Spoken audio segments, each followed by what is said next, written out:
गर्मियों की छुट्टियां। काश वो बचपन की गर्मियों की छुट्टियां फिर एक बार आ जाएं। काश कि वो बेफिक्र समय फिर एक बार लौट आए।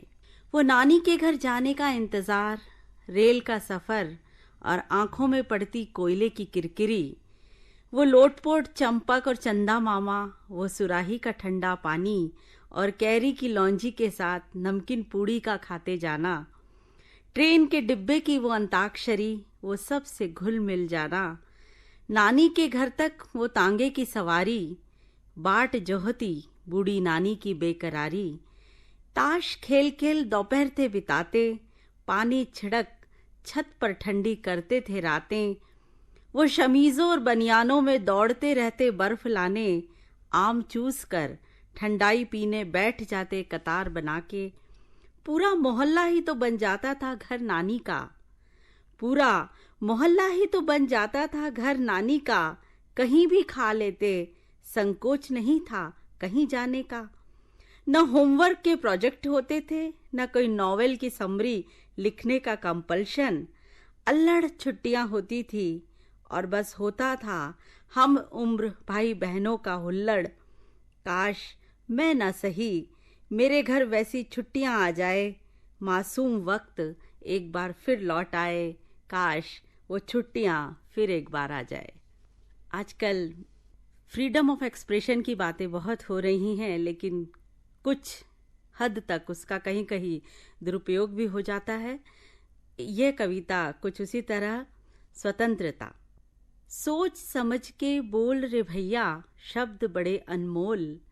सोच समझ के बोल रे भैया, शब्द बड़े अनमोल। पहले सच के पलड़े पर तू, कही अनकही तोल रे भैया, सोच समझ के बोल। प्रजातंत्र में मिली छूट तो यह न कभी तू भूल, शोहरत पाने के खातिर बस खबरों को न तोड़ मरोड़, झूठ को सच साबित करने में तथ्य न उल्टे सीधे जोड़। दहशतगर्दी का यह मसाला और न अब तो घोल रे भैया, सोच समझ के बोल। सोशल मीडिया पे भीड़ जुटाने, अजनबियों की लिस्ट बढ़ाने, इधर उधर टीपा टापी कर कोई जहर न घोल। जिससे तू खुद न सहमत हो, दे न उसे तू तूल रे भैया, कॉपी पेस्ट न करता फिर बस कुछ दिमाग भी खोल रे भैया, सोच समझ के बोल।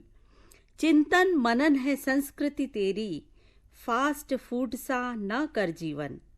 चिंतन मनन है संस्कृति तेरी, फास्ट फूड सा न कर जीवन। घर की रोटी में है पोषण, बाकी सब है पोलम पोल। पीठ न मतलब का ढोल रे भैया, सोच समझ के बोल। दोस्तों, ये राजस्थान है और राजस्थान के रेगिस्तान की आप कल्पना कीजिए, जहां पर पानी किसी अमृत से कम नहीं। मैं जैसलमेर गई तो वहां पर मैंने पानी की जो यात्रा देखी स्त्रियों की, उस पर एक कविता मैं आपको सुना रही हूँ। एक कहानी की जैसे इसको सुनिए और कल्पना कीजिए, रेगिस्तान में सिर पर मटकी रखे एक औरत की जो लंबी यात्रा कर पानी लाती है, कि परिंदों की चहचहाहट निशा का घूंघट उलट देती है धीरे से, और तुम्हारे अधगुथे सपनों को तोड़ देती है अनायास ही। तुम एक अतृप्त अंगड़ाई के साथ उठ बैठती हो और चूल्हे की राख झाड़कर उसे ढेर में बदल देती हो। शायद रात की चिंगारियां दबी थी कुछ उसमें, इतने में तुम्हारा ममत्व कुल बुलाता है और तुम उसे छाती से लगा फिर भेज देती हो सपनों की दुनिया में। सिर से खिसकती चुंदड़ी को, जिसका एक कोना फटेहाल अवस्था में खुसा था कहीं, तुम तैयार हो जाती हो किसी नवांगना योद्धा की तरह। कुछ पलकों के खुलने से पहले ही तुम रात की रोटियां ढूंढती हो किसी डब्बे के तले में, और फिर तुम्हें ध्यान आता है कि मुन्ना रोटी रोटी पुकारता ही सो गया था। तुम भूखी ही गगरी उठा देहरी लांग लेती हो बिना किसी आहट के चुपके से। विचलित कोई सखी दूसरी देहरी पर कर रही है इंतजार तुम्हारा। उषा की नववधू बन चटकती खनकती मुस्काती, झुरमुटों को चीर निकल पड़ती हो एक लंबी जल यात्रा पर। उषा की लालिमा से रक्तिम रेत कण पैरों को गरमाने लगे हैं। तुम चलती जाती हो अपनी सखी के साथ, बिखरे से लोक गीतों की लड़ियों को जोड़ते तोड़ते, रास्ता कम करते। दूर कहीं तुम्हें कुएं की मेड़ नजर आती है, जिसकी मेड़ पर बैठे कबूतर तुम्हारे स्वागत में गुटुरगु आलाप रहे हैं। चिर विजयी नायिका सी एक पल को गगरी नीचे रखती हो और ठिठक निहारती हो रेगिस्तां और आसमां के आलिंगन को। अगले ही पल खोल रस्सी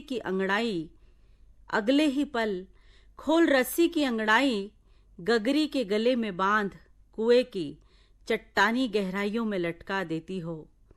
चट्टानों के दिलों का दर्द जो पानी बन चुका है, चट्टानों के दिलों का दर्द जो पानी बन चुका है, चुल्लू चुल्लू खींच कर निकालती हो।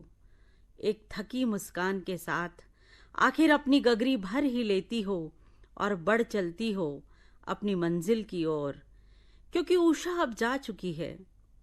उषा अब जा चुकी है और सूरज ने तुम पर रहम न करने की कसम खाई है। यह निष्ठुर रेगिस्तान भी जिंदगी की तरह ही आज लंबा लगने लगा है। यह निष्ठुर रेगिस्तान भी जिंदगी की तरह ही आज लंबा लगने लगा है।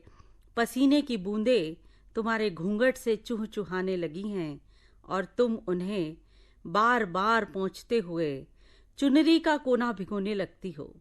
एक गर्वित मुस्कान और गगरी के साथ लांघती हो गांव की सीमा और पहुंच जाती हो जहां तुम्हारा नन्हा फूल खिला तुम्हारी बाट देख रहा है।